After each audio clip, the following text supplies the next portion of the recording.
yo solía maravillarme y dolerme a la vez que tantas óptimas y divinas artes y ciencias que fueron abundantes entre los antepasados virtuosísimos de la antigüedad, ahora hayan desaparecido y casi perdido.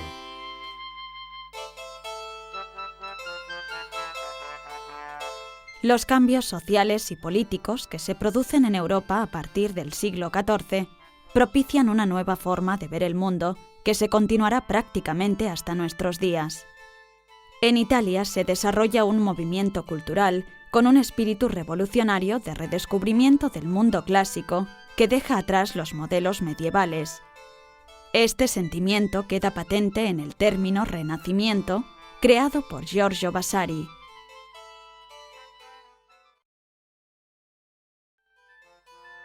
Se estudia el pasado aprendiendo de su literatura, escultura y arquitectura, de sus técnicas y sus formas artísticas, adaptándolos a los nuevos tiempos.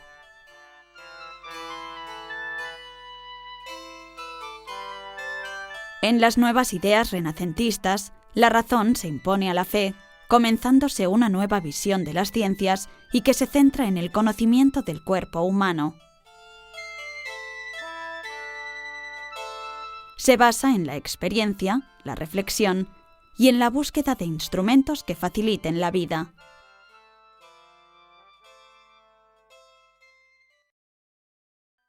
Se fundan universidades donde se reinterpretan las ideas del mundo clásico. La invención de la imprenta colabora en la difusión del nuevo conocimiento que se extiende por Europa durante todo el siglo XV, cambiando la manera de pensar y actuar de gobernantes y artistas. El hombre y su obra pasa a ser el centro de interés y el artista se considera un individuo genuino, diferente, capaz de interpretar lo que le rodea. La Iglesia y la nobleza usan el arte para demostrar su poder. Las nuevas rutas comerciales hacia Asia y África y el descubrimiento de América amplían el horizonte a nuevas tierras y pueblos. Los mecenas cuidan la libertad y capacidad creativa de los artistas. El arte renacentista llega a mediados del siglo XV a los reinos cristianos de la península. Se impone, aunque tardíamente, durante el siglo XVI, con unas formas propias diferenciadas de las desarrolladas en el resto de Europa. Con la rápida expansión territorial de Castilla y Portugal y la gran riqueza adquirida en ultramar, sobre todo en la época de Manuel I, Carlos V y Felipe II, estos reinos pasan a ser referencia para Europa. Por ello se produce la llegada de artistas extranjeros como Tiziano, Rubens y El Greco.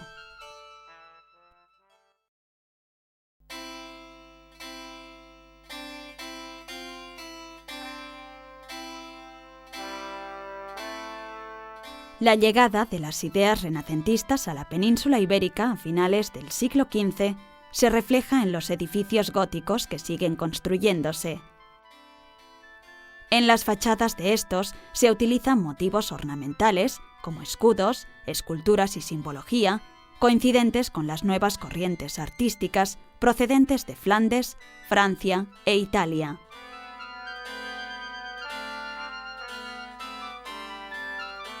La arquitectura al modo renacentista en la península finaliza aproximadamente en el primer tercio del siglo XVII, en que el arte barroco va modificando formas y modos de trabajo.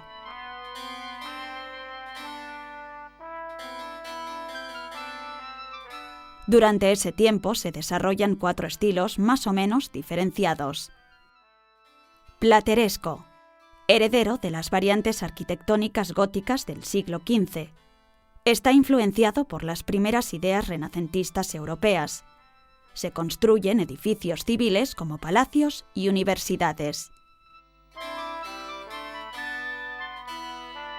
Manuelino, desarrollado en Portugal a finales del siglo XV, toma su nombre del rey Manuel I. Coexiste con el renacentista más puro y conecta el gótico tardío con el barroco.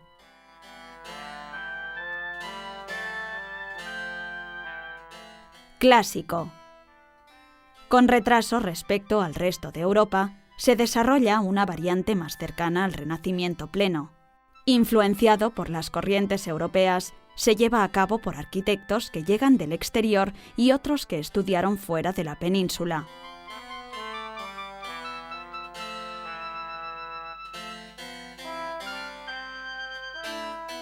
Herreriano. Este estilo debe su nombre a Juan de Herrera, arquitecto que dirige la obra del monasterio de El Escorial, erigido durante el gobierno de Felipe II. Modifica elementos sustanciales del renacentismo más clásico y crea un estilo propio de gran influencia posterior.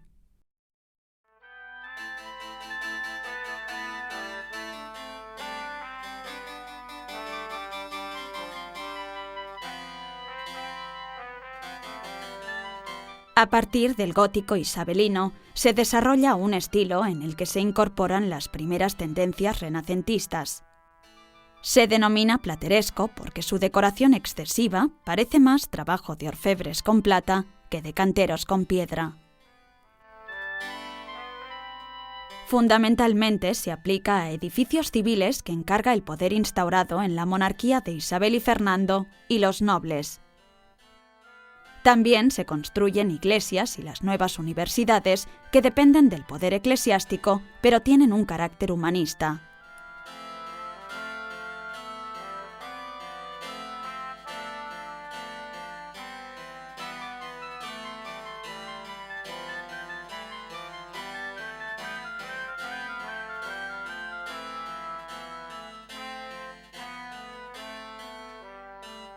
Los espacios se conciben con uniformidad en las líneas y gran equilibrio en los volúmenes.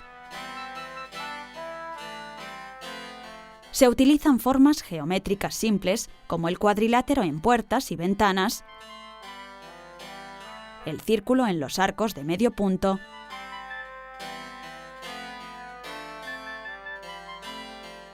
y el triángulo en los tímpanos.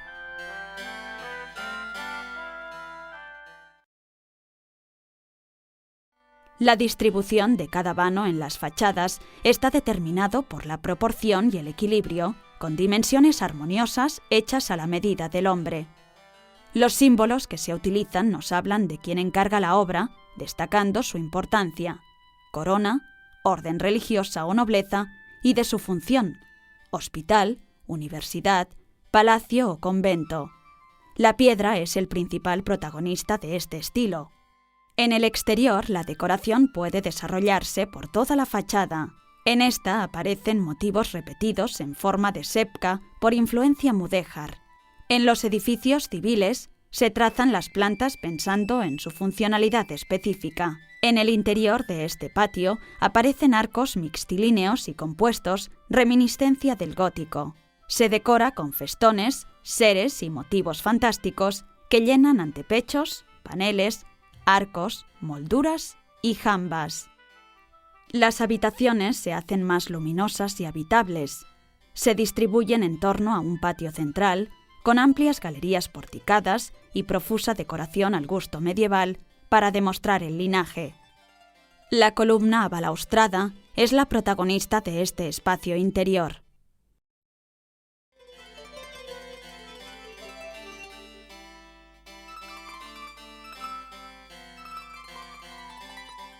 Al tiempo que en Castilla se desarrolla el último gótico, denominado isabelino, en Portugal aparece una variante conocida como arte manuelino, que pervive muchos más años, coincidiendo con los momentos de mayor esplendor económico.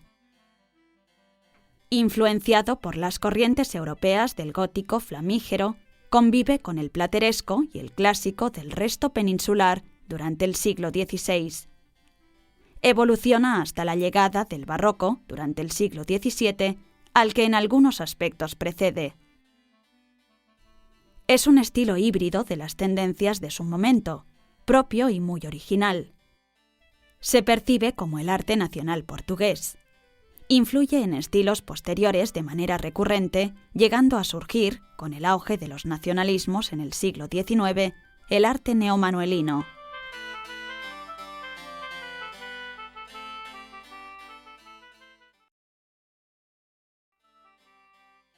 Destaca esta torre en el estuario del río Tajo, cerca de Lisboa, llamada de Belém, que se erige para conmemorar la expedición de Vasco de Gama.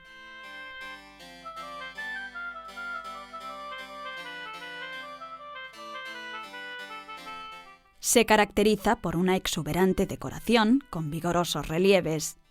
Utiliza esculturas, motivos vegetales y animales. Refleja la importancia social, cultural y económica de las expediciones a África, Asia y América.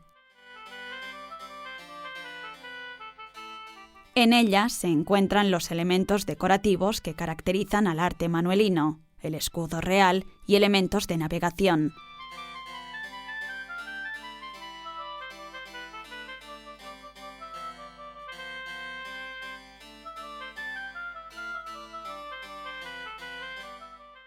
Como reacción a los intentos de anexión castellana, se utiliza este arte como rasgo de independencia cultural y se considera el estilo nacional. Su nombre es creación de historiadores románticos.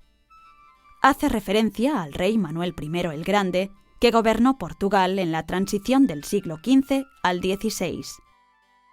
Recibe influencias de las artes decorativas flamencas, del estilo plateresco español y del islámico marroquí.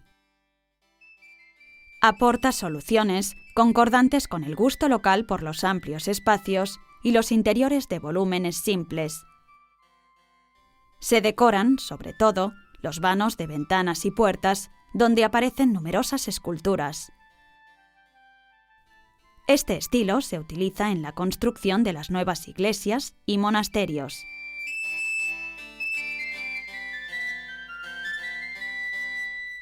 Podemos ver entre los elementos decorativos pequeñas columnas hogueadas que recuerdan a las salomónicas, combinadas con las esculturas que se ordenan según la importancia de los motivos que representan. Conecta el gótico más tardío con las primeras corrientes barrocas de las que se puede considerar antecedente. Entre los artistas más importantes están Mateus Fernandes y Diego Boitaca. Este último es el responsable de la construcción de los monasterios de los Jerónimos y de Santa María de Vitoria, en Batalla.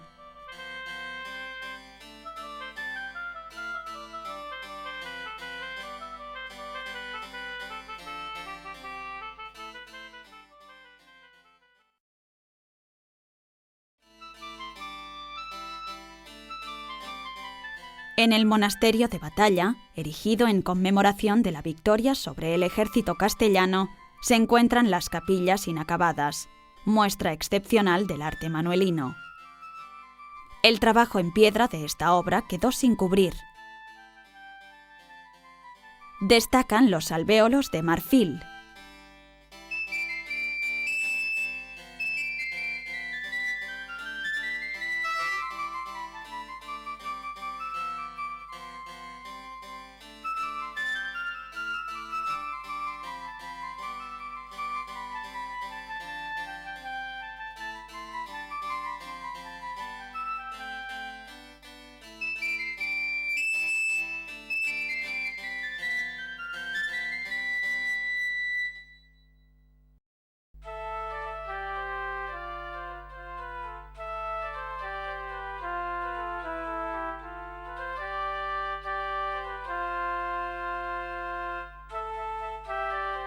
A lo largo del siglo XVI van desapareciendo los aspectos medievales que todavía quedan en las construcciones y se imponen los modelos arquitectónicos más italianizantes. Este período se denomina clásico. Después de controlar diferentes revueltas en los reinos de Castilla y Aragón, el rey Carlos I es proclamado emperador del Sacro Imperio. La burguesía, que se asienta en Andalucía, construye numerosos edificios civiles que poco a poco se alejan de la influencia del plateresco. Estos cambios estilísticos se perciben tanto en el trabajo de arquitectos que han viajado al extranjero como de los que llegan de Italia y Flandes. En las ciudades de Úbeda y Baeza se muestra una variedad de construcciones que refleja esa continua evolución y el esplendor de las familias nobles. Los patios porticados de 2 pisos, con arcos de medio punto y columnas sencillas, con espacios geométricos proporcionados, asumen el lenguaje de la nueva corte, más cercano al gusto por lo romano.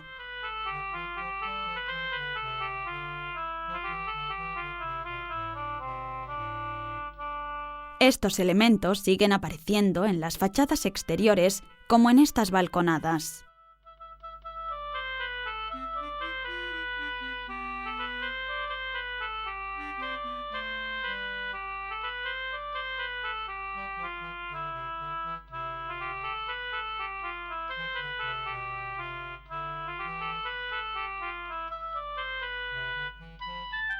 En estos años se hacen intervenciones urbanísticas racionales, creándose plazas donde las fuentes públicas quedan en un lugar predominante, en espacios abiertos y equilibrados.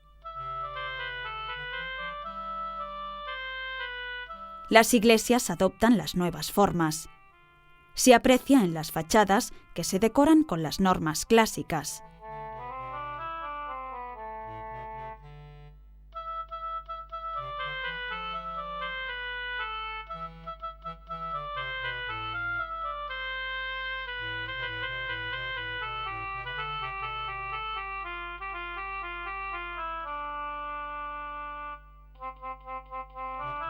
En las catedrales de nueva creación se mantienen estas características.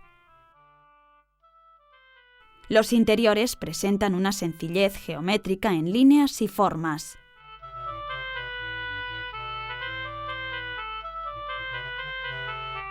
En la Catedral de Jaén, Andrés de Vandelvira introduce el lenguaje clásico.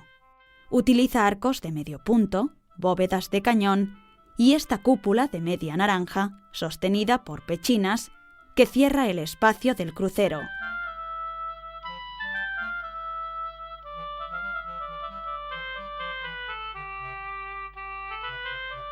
Así como pilastras clásicas que decoran las paredes.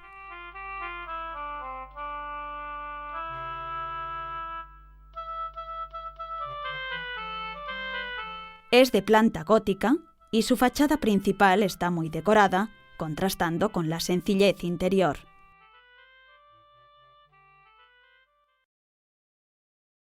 El Palacio de Carlos V en Granada, obra de Pedro Machuca, abre definitivamente el camino hacia el clasicismo. En su fachada se puede ver la influencia de construcciones italianas.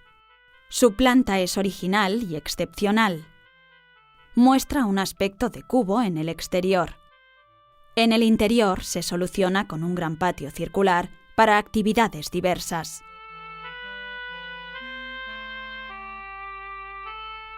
Construido sobre las antiguas caballerizas nazaríes, crea un espacio reflexivo sobre los elementos geométricos básicos, cuadrado, círculo y triángulo, que se combinan tanto en planta como en alzado.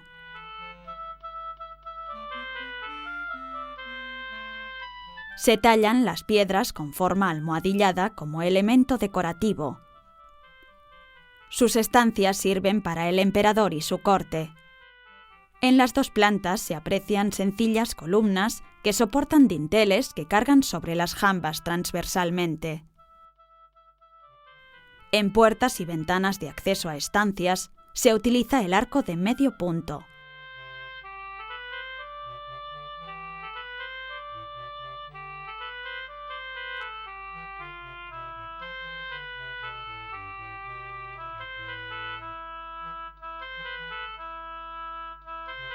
En la planta baja, las cubiertas son bóvedas de medio cañón.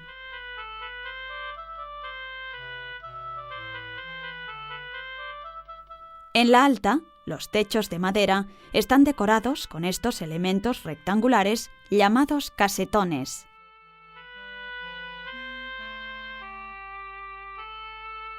Se usa el número áureo en cada rincón del edificio.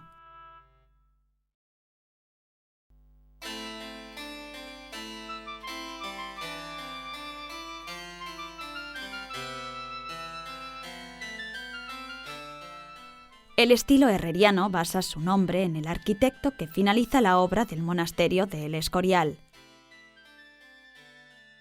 En este entorno privilegiado, se proyecta un conjunto compacto de edificaciones.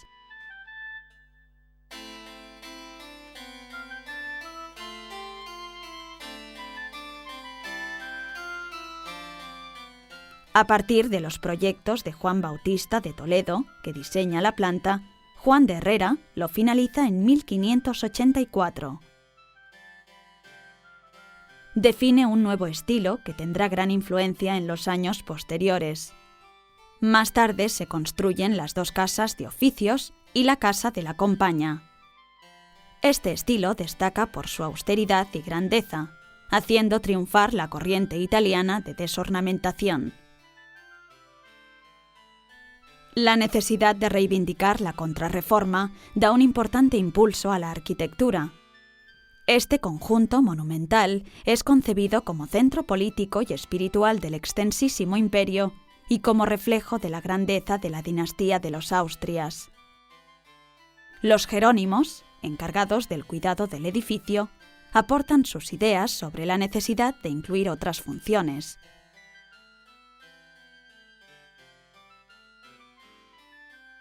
Alrededor de distintos patios interiores, y con la iglesia como eje central, se crean distintas dependencias: hospedería, estancias reales, huerta, jardines, claustros.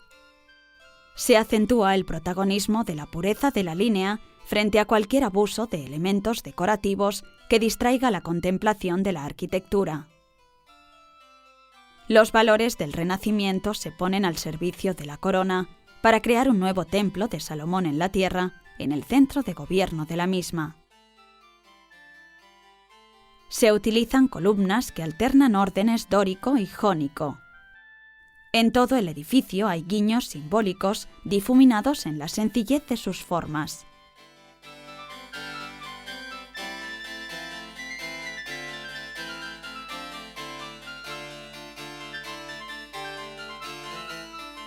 En el exterior resultan impresionantes los metros lineales de fachada que parecen interminables. Hay un gran número de vanos, regularmente dispuestos en hileras, sin resalte sobre el paramento liso del muro.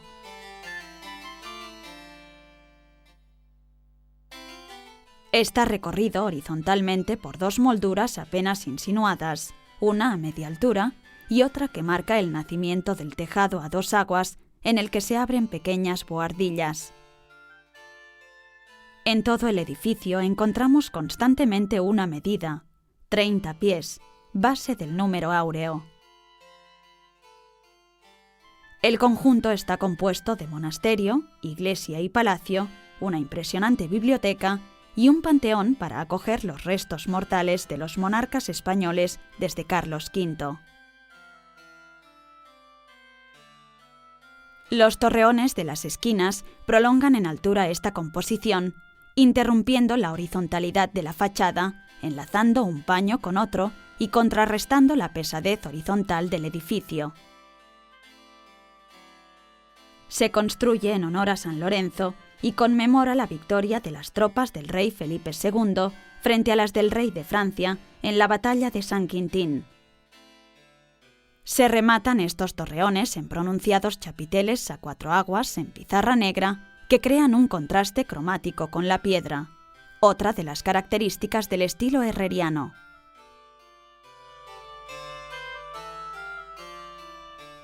El interior de la iglesia, construida en piedra granítica, se decora con elementos dóricos y jónicos.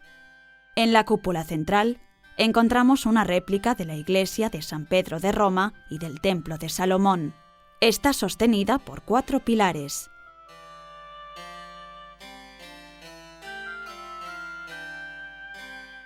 Predominan los elementos constructivos sobre los decorativos, con líneas rectas, volúmenes cúbicos y otras formas geométricas simples.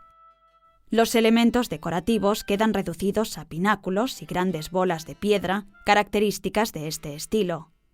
El resto de los elementos que componen las portadas son eminentemente arquitectónicos.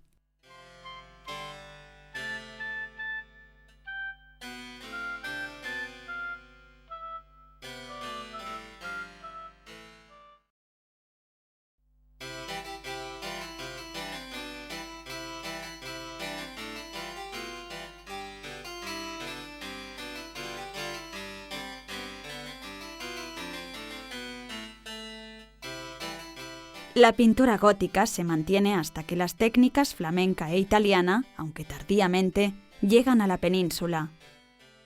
Se desarrolla muy lentamente, recibiendo un gran impulso con la necesidad de difundir el cambio ideológico propuesto en el Concilio de Trento. Destaca el dominio sobre las proporciones y el empleo de composiciones centrales, la naturalidad de las figuras y las referencias a temas de la antigüedad.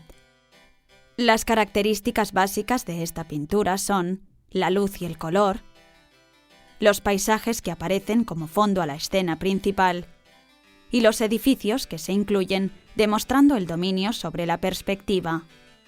La importancia política y económica de la corona atrae a muchos artistas, entre los que se encuentran Tiziano, Rubens y el Greco, el más importante en el ámbito peninsular.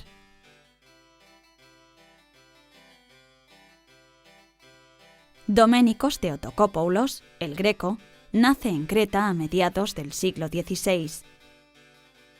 De gran formación cultural, aprende los modelos bizantinos y las tendencias renacentistas de la época. Más tarde decide abandonar la isla para continuar su aprendizaje.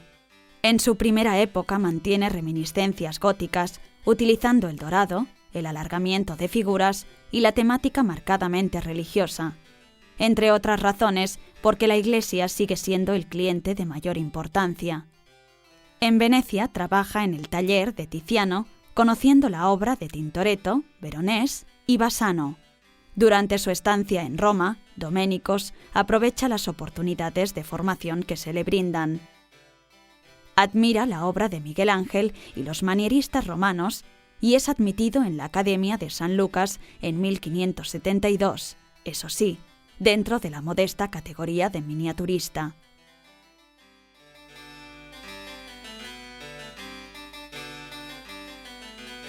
En 1577 pasa una temporada en la corte madrileña. Se traslada a Toledo, donde establece su hogar y su taller, y recibe sus primeros encargos.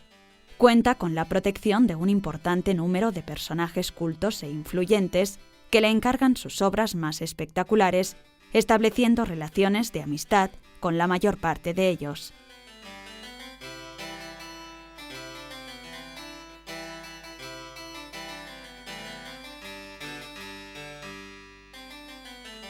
Domina la utilización del color. Aunque sus pinturas parecen apagadas, los tonos son cálidos y vivos, destacando el rojo, el amarillo y el azul, colores que sirven para componer y destacar los personajes importantes.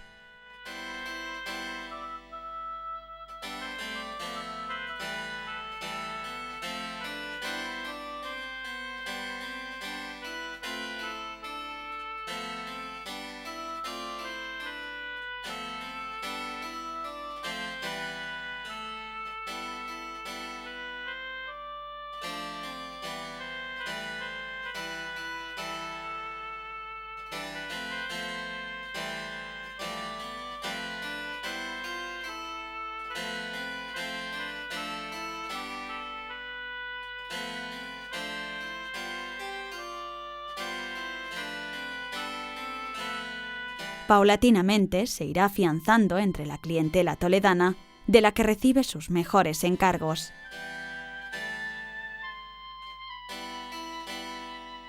Entre 1586 y 1588 pinta el famoso Entierro del Señor de Orgaz, cuadro con una gran carga simbólica y mística que permite resumir su obra. Sigue trabajando haciendo cuadros y diversos retablos para instituciones religiosas tanto de Toledo como de Madrid o pueblos cercanos. Sus figuras son cada vez más estilizadas y desproporcionadas en un estilo muy personal, cercano al manierismo. Los colores, violentos y vibrantes, y los fuertes escorzos consiguen calar profundamente en la mística sociedad toledana. Tendrá gran influencia sobre los artistas españoles del período barroco. Sus figuras están deformadas a favor de un canon alargado que se va acentuando conforme se deja llevar por su libertad creadora. Incluye en sus cuadros paisajes toledanos. muestra gran expresividad en la pincelada. En su último período deja reducido el dibujo al color, adelantándose casi 300 años.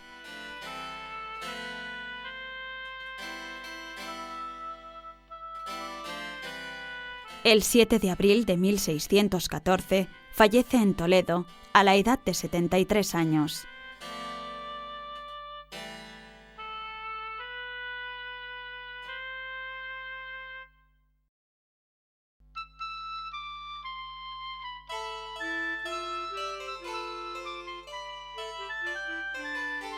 La escultura en el Renacimiento peninsular tiene menos auge que la arquitectura, a la que está íntimamente unida, sobre todo en los primeros momentos. Evoluciona desde los modelos medievales. Los motivos que se muestran en las iglesias están relacionados con temas religiosos. Las figuras tienen características más humanas, son más armónicas y están mejor proporcionadas que las del gótico. Se abandona la rigidez medieval, mostrando figuras más expresivas. Se nota la influencia humanista y en ocasiones se combinan con escudos nobiliarios de la persona o familia que se hizo cargo de la construcción. Se aprecia este cambio lento en las fachadas de los edificios donde se incluyen esculturas. Estas, sobre todo durante el período plateresco, cubre los paños exteriores y no solo en las portadas. Los motivos heráldicos y relacionados con el uso del edificio son los más habituales en los edificios civiles y suelen presidir el lugar de mayor importancia.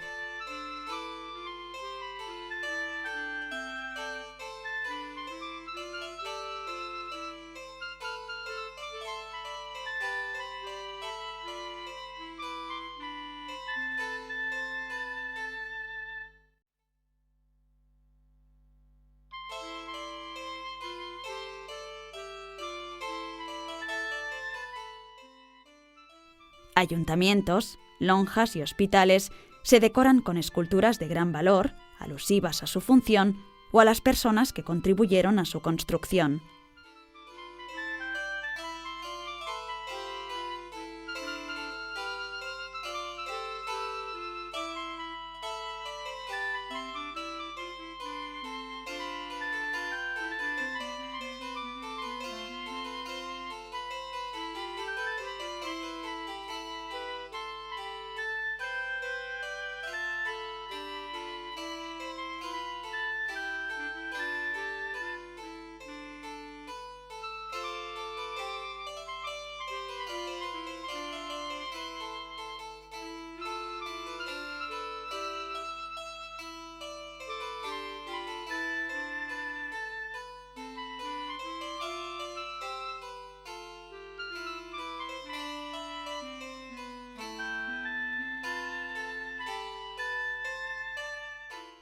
En la decoración escultórica de esta catedral se intuye la llegada del arte barroco.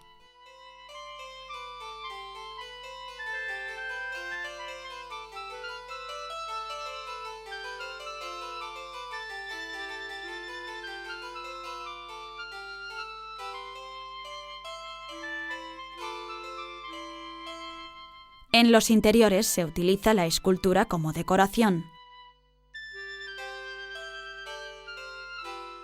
En estos casetones se aprecia la gran labor de los artistas.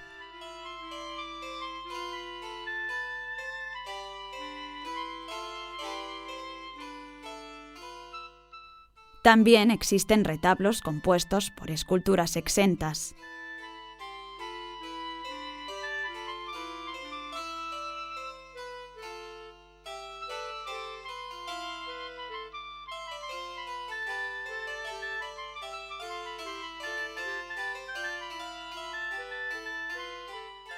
Otras figuras se hacen para ornamentar sepulcros.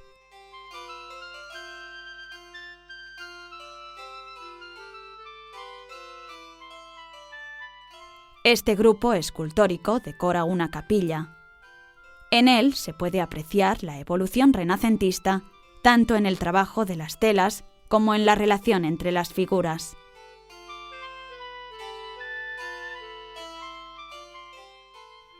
El trabajo de forja cobra una gran importancia siguiendo la tradición española, incorporando temas y técnicas nuevas como el uso del torno. Los arcones suman a su aspecto práctico el valor artístico del trabajo ornamental.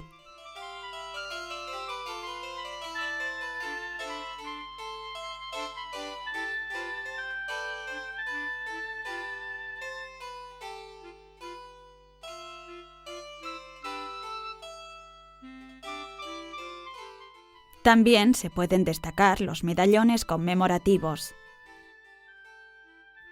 Además de su uso como colgantes, su diseño y motivos nos recuerdan a las decoraciones de las fachadas renacentistas.